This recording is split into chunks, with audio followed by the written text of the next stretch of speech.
안녕하십니까, 엑스텐입니다. 어제는 오랜만에 변동성이 좀 커졌습니다. 시황 좀 알아보겠고요. 그 다음에 엔비디아가 이틀 뒤에 실적이 나옵니다. 그래서 실적 발표 나오기 전에 좀 관심 좀 가져보시죠 하는 의미에서 오늘 엔비디아 분석 한번 해보겠습니다. 그래서 어제는 장이 많이 빠졌음에도 불구하고 엔비디아는 플러스권으로 마감을 했죠. 그 다음에 최근에 금이 많이 빠졌다가 또 급반등을 하고 있습니다. 그래서 금을 보는 관점을 어떻게 좀 가져가야 될까 하는 거에 대해서 짚어보도록 하겠습니다. 자, 어제 시황 보시면은요, 장이 계속 빠져서 그대로 빠진 채로 유지가 됐습니다. 그래서 보면 뭐 라지캡, 스몰캡 할 거 없이 전부 이제 빠진 시장이었고요. 그래서 시장이 많이 두려워하는 변동성 확대 국면이 됐다 하는 느낌이 좀 오지만, 빅스 자체를 보면은 뭐 20%대에 놓여 있지만 그래도 그렇게 높은 편은 아니라서요, 조금 긴장은 하고 있다 하는 느낌 가질 수 있겠고, 피어 앤 그리드 인덱스도 38도를 가지고 있습니다. 그래서 뭐 이렇게 익스트림 피어까지는 내려오지 않는 상황이다. 그래서 며칠 더 지켜봐야 될 것 같습니다. 근데 야간 선물 지금 현재 보면은 플러스권 보이고 있어서 어느 정도 반등은 시도하지 않을까 하는 생각을 가지고 있습니다. 자, 시황 한번 보겠습니다. 오늘 키워드는 바로 변동성의 귀환입니다. 한동안 잠잠했던 시장이 다시 요동치고 있는데요. 그 중심에는 두 가지 공포가 자리 잡고 있습니다. 바로 AI에 대한 두려움, 그리고 무역 긴장입니다. 오늘 이 두 가지가 어떻게 시장을 흔들었는지 자세히 한번 살펴보도록 하겠습니다. 먼저 주요 지수들의 성적표를 보겠습니다. 숫자들이 마음을 아프게 하네요. 다우존스는 마이너스 1.7%, 800포인트 넘게 빠졌습니다. S&P 500이 1%, 나스닥이 1.1% 보였습니다. 여기엔 아메리칸 익스프레스, 골드만삭스 같은 금융주들의 부진이 굉장히 다우를 좀 짓눌렀다 할 수 있겠고요. 기술주 중에 나스닥 역시 소프트웨어 기업들의 약세로 힘을 쓰지 못했던 것 같습니다. 이번 하락장의 첫 번째 원인은 아주 섬뜩한 주제죠. 바로 AI가 인간의 지적 노동 가치를 떨어뜨릴 것인가 라는 공포입니다. 크리니티 리서치는 이를 두고 바닥을 향한 경쟁이라는 표현을 썼는데요.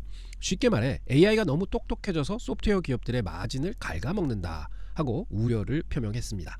이 때문에 데이터독이 11%나 빠졌고요. 앱러빈이 9%, 그래서 기술주들이 많이 내렸죠.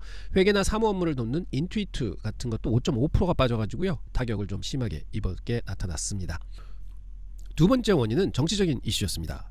트럼프 대통령이 글로벌 관세 인상을 예고했습니다. 그죠? 기존 10%였던 관세를 15%로 올리겠다는 내용인데요. 관세가 오르면 해외에서 물건을 가져와서 파는 소매 업체들은 직격탄을 맞게 돼 있죠.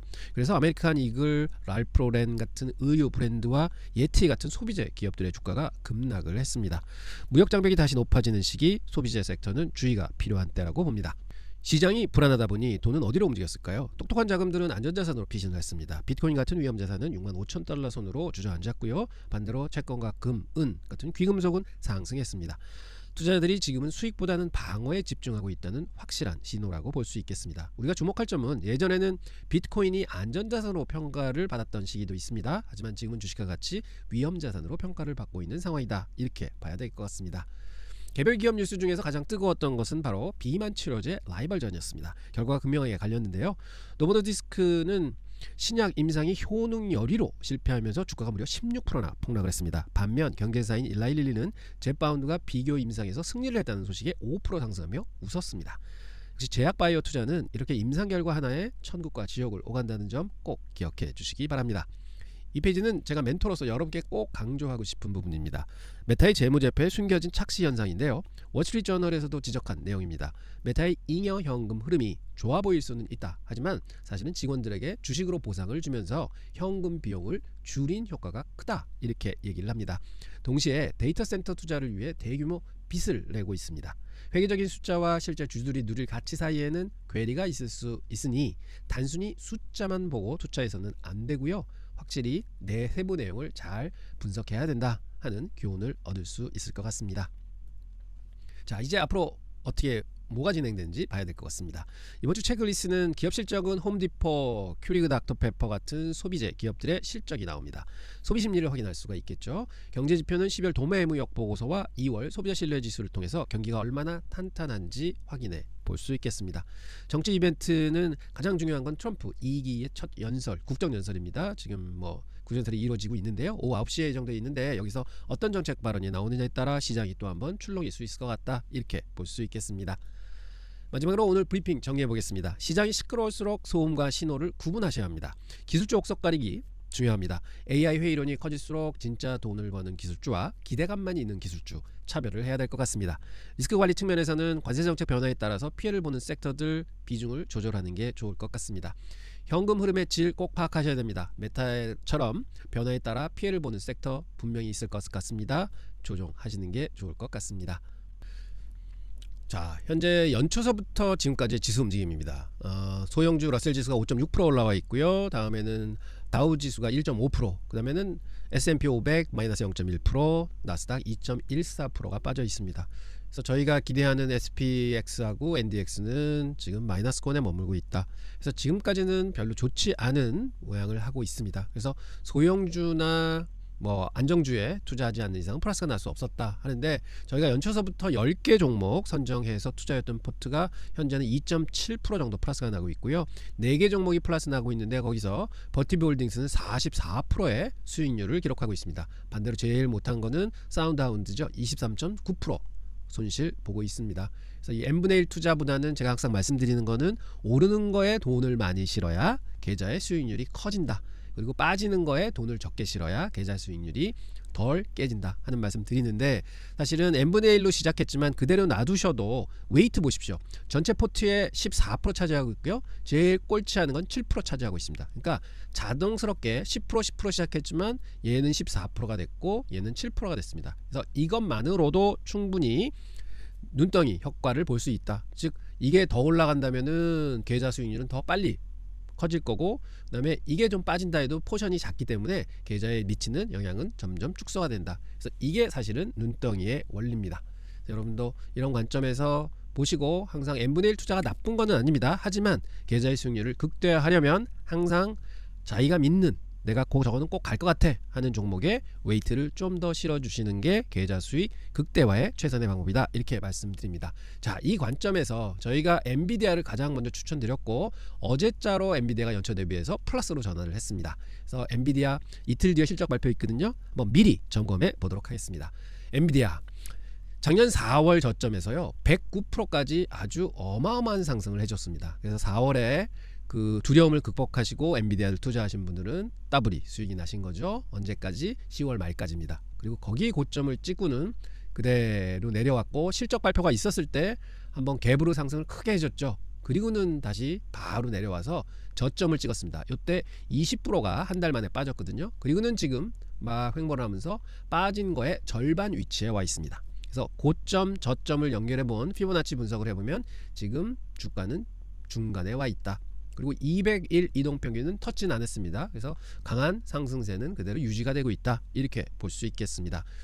그리고 제가 보는 그 스퀴즈 인덱스가 있는데, 이건 보통 주봉으로 보는데 데일리로는 계속해서 에너지를 축적하고 있는 모습이 나옵니다. 그래서 뭔가 한번 총매제가 일어난다면 주가는 한번 훅 하고 올라갈 수 있는 준비는 돼 있다, 이렇게 분석을 해봅니다. 그래서 여기 이 사인이 나와 있죠. 내일 모레 실적이 발표가 됩니다. 자, 황금빛으로 빛나는 엔비디아의 사후계 이미지가 보이시나요?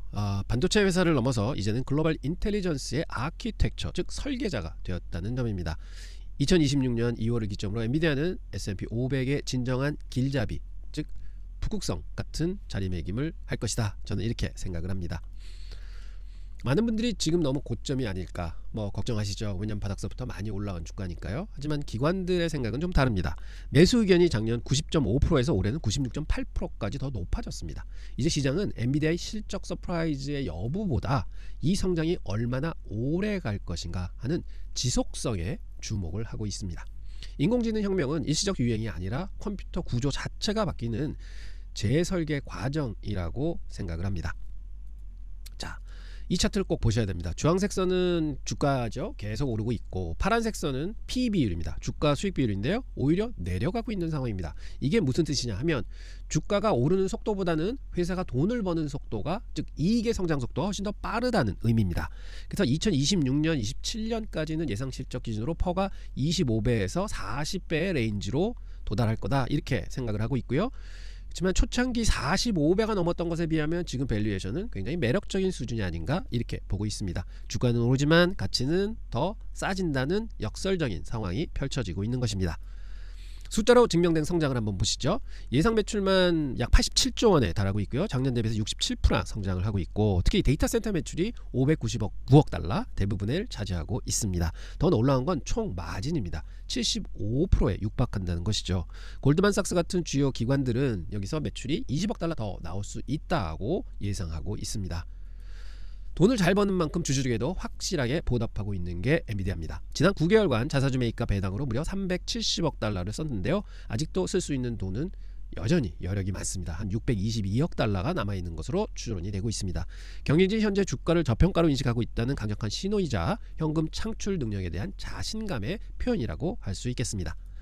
차세대 칩 블랙웰 이야기를 안 할 수는 없습니다. 수요가 차트를 뚫고 나갈 정도입니다. 이미 2026년 중반까지 물량이 다 솔드아웃, 매진됐습니다. 클라우드 업체들이 10만 개 단위로 주문을 쏟아내고 있는 상황이고요. 마진이 높은 고성능 모델 매출의 3분의 2를 차지해서 수익성 또한 더 좋아질 전망을 가지고 있습니다. AI 가속기 시장 점유율은 92%로 사실상 독점 체제다, 이렇게 볼 수 있는 상황이죠. 칩 성능이 좋아지면 열이 많이 납니다. 칩 하나당 1000W의 전력을 쓰는 시대가 오면 이제 액체 냉각은 선택이 아닌 필수가 됩니다. 엔비디아는 슈퍼마이크로, 델, 버티브와 같은 파트너사들과 함께 이 냉각 생태계까지 장악을 하고 있습니다. 2026년 상반기부터는 이 새로운 렉 시스템이 본격적으로 깔리기 시작할 겁니다. 그래서 제가 버티브홀딩스를 자꾸 말씀드리는 것도 이러한 맥락에서 이제는 버티브홀딩스의 물건이 팔릴 수밖에 없는 상황이다, 이렇게 말씀드립니다. 엔비디아는 멈추지 않습니다. 블랙웰 다음 타자인 루빈이 대기 중에 있습니다. 이제 신제품 출시 주기가 2년에서 1년으로 빨라졌다는 것이죠. 2026년 하반기에 양산될 루빈은 HBM4 메모리와 3나노 공정을 사용해서 추론 비용을 90%나 줄였습니다. AI가 스스로 생각하고 행동하는 에이전틱 AI 시대를 위해서 초석을 깔아놓고 있는 셈입니다. 미국과 중국 사이의 갈등 걱정이죠. 하지만 엔비디아는 관리된 얽힘을 전략으로 쓰고 있습니다. H200 플랫폼을 통해 중국 수출을 재개했습니다. 하지만 미국의 제재, 즉 성능을 50%로 제한하고 제3자 물류 검증을 해야 된다 하는 제한이 있지만 철저히 준수하는 방식으로 해서 수출을 재개했습니다. 까다로운 조건 속에서도 길을 찾아내는 영리함이 있다, 이런 걸 보여줄 수 있고요. 그다음에 중국에서는 대기 중인 수요만 해도 140억 달러 규모라고 합니다. 바이트댄스 같은 데서는 막 살려고 기다리고 있다고 하는데요. 여기서 엔비디아는 아주 실용적인 수를 둡니다. 바로 100% 선입금 방식입니다. 돈 먼저 넣어주면 물건 줄게. 대단한 거죠. 나중에 규제가 바뀌어도 돈은 돌려줄 필요가 없게 될 수도 있습니다. 회사의 재무제표를 안전하게 보호하면서도 기회를 놓치지 않는 전략이죠. 즉 외상 매출은 중국에는 없어 하는 거나 마찬가지 전략입니다. 이제 기업뿐만 아니라 국가가 엔비디아의 고객입니다. 각 나라 자체 데이터와 데이터 인프라로 AI를 구축하는 소버린 AI라고 그러죠. 그 트렌드가 이제는 시작되고 있습니다. 연간 200억 달러 이상의 매출이 예상됩니다. 유럽, 사우디 등에서는 국가 안보 차원의 필수 투자가 이어지고 있는 상황입니다. 경기 변동에도 전혀 관계가 없는 이런 매출이 이루어질 것으로 예상하고 있습니다. 디지털 세상에만 있던 AI가 이제 현실 세계로 나옵니다. 바로 휴머노이드 로봇입니다. 엔비디아의 아이잭 플랫폼은요, 로봇 생산의 표준이 되고 있습니다. 생성형 AI 붐 이후에는 이 로봇들이 엔비디아의 장기적인 수요율을 책임질 것입니다. 금리가 높아서 걱정이라고 생각하실 수 있죠. 현금이 많은 엔비디아에게는 오히려 유리합니다. 이자 수익이 늘어나기 때문에 그렇습니다. 또한 노동시장이 둔화되고 인건비가 오를수록 기업들은 AI를 도입해서 생산성을 높이려고 할 테니까 엔비디아에겐 또한 이런 게 기회가 됩니다. 그럼 주가는 어떻게 될까요? 기본 시나리오입니다. 일단은 베이스 케이스인데요. 건전한 성장을 계속한다. 그러면 제가 볼 때는 180에서 195불 사이에서 크게는 못 올라가지만 거기서 행보를 하면서 자리매김을 할 것 같습니다. 에너지를 더 쌓는 구간으로 될 거다. 그렇지만 낙관적인 시나리오를 보면은 인텔리전스 슈퍼 사이클이 터지면은요 220에서 250불도 충분히 가능하다. 저는 이렇게 봅니다. 그리고 조정 시나리오를 예상해 주자면 실적이 기대에 못 미친다 하고 가이던스가 좀 안 좋게 나왔다 하면은 사실은 170불 선도 지지하지 못할 수도 있는 상황에 있습니다. 저 170불 선이 어디냐? 아까 피보나치 그려놨던 맨 하단을 가리키는 선입니다. 우리는 단기 변동성보다는 장기 펀더멘탈에 집중해야 합니다. 마지막으로 엔비디아는 단순한 칩 제조 회사가 아니라고 계속 말씀드립니다. 블랙웰, 루빈, 소버린 AI, 로보틱스까지 엔비디아는 미래 시대의 전기나 수도 같은 유틸리티가 되고 있다, 이렇게 보고 있습니다. 2027년까지 데이터 센터 매출 전망치만 5천억 달러에 달하고 있습니다. 그래서 저는 무조건 엔비디아는 포트에는 꼭 담고 가셔야 된다. 하지만 이제 이 비중을 얼마로 가지고 갈 거냐가 이제 중요 관심사가 될 것 같습니다. 뭐 요번에 또 실적 발표가 나와서 뭐 갭 상승을 해서 쭉 한번 밀린다. 그러면 바닥에서 한번 더 물량을 좀 더 실는 전략도 좋을 것 같고요. 이런 것들은 아마 오늘 밤에 일어나는 미국 시장에서 결국은 엔비디아는 선취 매수가 좀 들어올 것 같습니다. 그래서 좀 오를 테고 과연 다음 날 실적 발표가 나올 때 이제 어떻게 시장이 반응을 할지 좀 주의 깊게 저희가 살펴봐야 될 것 같습니다. 하지만 실적 발표가 어떻게 나오든 주가가 어떻게 움직이든 포트에는 엔비디아는 꼭 가져가셔야 된다. 다시 한번 말씀드립니다. 자, 이 그래프 한번 보시면요. 1년 전 대비해서 92%가 올랐습니다. 금입니다. 그리고는 갑자기 10%가 확 떨어졌었죠. 그리고 다시 반등을 해서 고점을 향해 달리고 있습니다. 자, 이제는 우려를 하십니다. 아, 저때 샀을 걸. 이거 사야 되나? 가주는 가야 될 것 같은데 하는 생각 다 가지시죠? 그래서 주가가 다시 올라온 겁니다. 그럼 진짜로 금은 지금 어떤 상황에 있는지 한번 파헤쳐 보도록 하겠습니다. 화려한 도시 불빛 뒤에는 언제나 짙은 그림자가 있죠.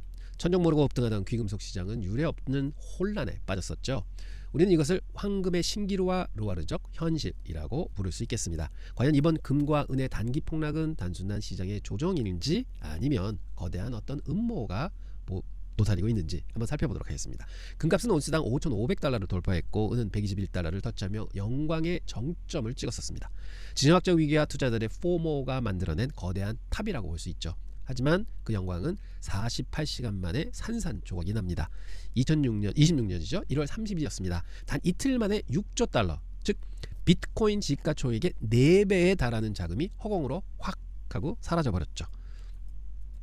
자세히 들여다보면 피해는 처참했습니다. 은 가격은 하루 만에 30%가 폭락했고요. 금 역시 13%나 주저앉았습니다. 이는 현대 금융 역사상 가장 큰 1일 귀금속 폭락 사건으로 기록이 되고 있습니다. 도대체 무엇이 이토록 견고하던 자산을 순식간에 무너뜨렸었던 것일까요? 우리는 붕괴를 촉발한 게 세 개의 도미노가 있었다고 찾아낼 수 있습니다. 첫째는 거래소의 증거금 인상이라는 규제의 칼날이었고요. 둘째는 케빈 워시 지명과 같은 정책적 반전에 대한 우려가 있었고요. 마지막으로는 기계적인 포지션 청산이 몰리면서 유동성이 한꺼번에 매도로 쏟아졌기 때문이었습니다. 매도가 매도를 부르는 산사태를 일으킨 셈이죠. 하지만 이것은 처음 있는 일이 아니었습니다. 역사는 반복됩니다. 1980년도에 보면 헌트 형제의 은 매집 사태가 있었는데 그때 실버 룰 7이라고 해서 신규 매수가 금지가 됐었죠. 2011년에는요 2주 동안 5번이나 증거금이 인상이 됐었습니다. 결국은 명확합니다. 규제 당국의 개입은 언제나 가격 붕괴를 일으키는 방아쇠가 됐던 거죠. 이번에도 그 패턴은 정확히 반복이 됐습니다. 증거금률 인상이었습니다. 이제 유력한 용의자 케빈 워시에 대해서 또 알아보겠습니다. 시장은 그를 두려워합니다. 2011년 양적 완화를 반대했던 매파적인 인물이기 때문에 그렇죠. 이것이 시장에 느끼는 공포라고 할 수 있습니다. 하지만 본심은 안 그럴 수도 있습니다. 그는 금리 인하 명분으로 대차대표 축소를 꺼내들었을 뿐 실제로는 AI 생산성을 통해 인플레이션을 억제하고 연준의 신뢰를 회복하려는 더 큰 그림을 그리고 있을지도 모릅니다. 즉 시장 친화적일 수도 있다는 것이죠. 사실 워시에게는 강력한 알리바이가 있습니다. 바로 긴축이 불가능하다는 현실입니다. 한쪽에는 4월 세금 시즌하고 TGA 자금 흡수라는 유동성의 제약이 있습니다. 그렇지만 반대쪽에는 재정 확장을 선호하는 트럼프 행정부라는 재정 제약이 있습니다. 국채의 최대 매수자인 연준이 이 상황에서 과연 강력한 긴축을 단행할 수 있을까요? 그의 손은 이미 묶여 있는 상황입니다. 아무것도 할 수 없다는 뜻이죠.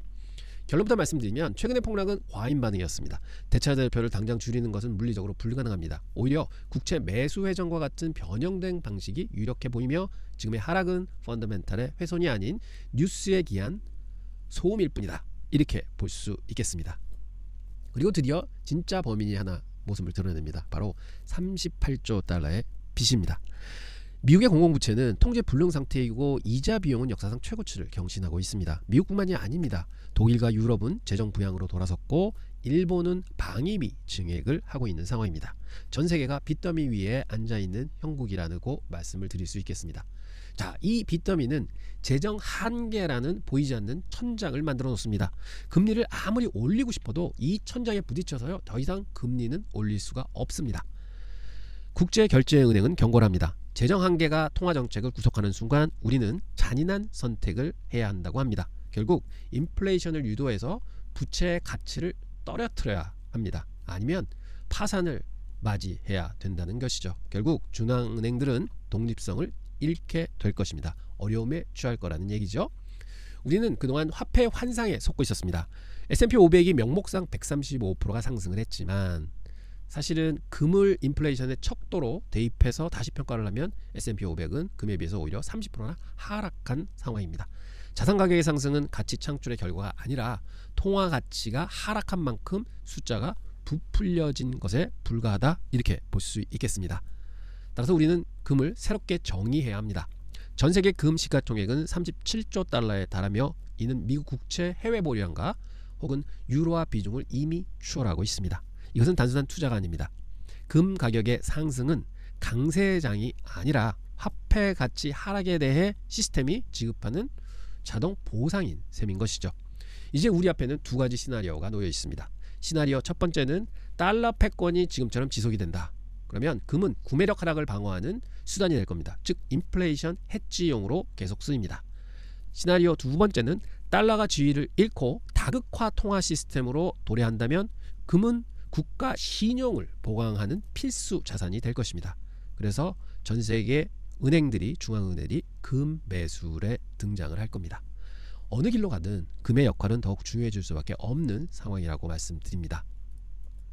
그렇기 때문에 우리는 어떻게 해야 될까요? 주식은 AI 생산성에 집중하는 펀더멘탈 위주로 가져가고요. 채권은 이자 수익을 확보하는 보수적 접근이 필요합니다. 그리고 금은 장기 상승 추세는 유효하다. 이것을 판단하시고 이번 같은 조정이 나올 때마다 매수를 하시는, 즉 기회를 놓치지 않으시는 그런 전략을 택하셔야 합니다. 어떤 국가도 통화 주권을 포기하려 하지 않기에 투자자들은 통화보다 금을 계속 선호할 것이다. 이게 1940년 해리 덱 화이트라는 사람이 남긴 말입니다. 80년이 지난 지금 우리에게 더 큰 울림을 주고 있는 상황입니다. 흔들리지 않는 중심을 잡는 투자가 필요한 시점이라고 말씀드리겠습니다. 좀 멀리 여러 자산을 보시면서 어떻게 내가 잘 운영을 하면서 내 자산을 보호하면서 수익 극대화를 추구할 것인가 항상 생각하셔야 될 것 같습니다. 오늘 방송은 여기까지 하겠고요. 긴 시간 이제 들어주셔서 감사드리고 내일은 더 좋은 영상 가지고 여러분 찾아뵙도록 하겠습니다. 감사합니다.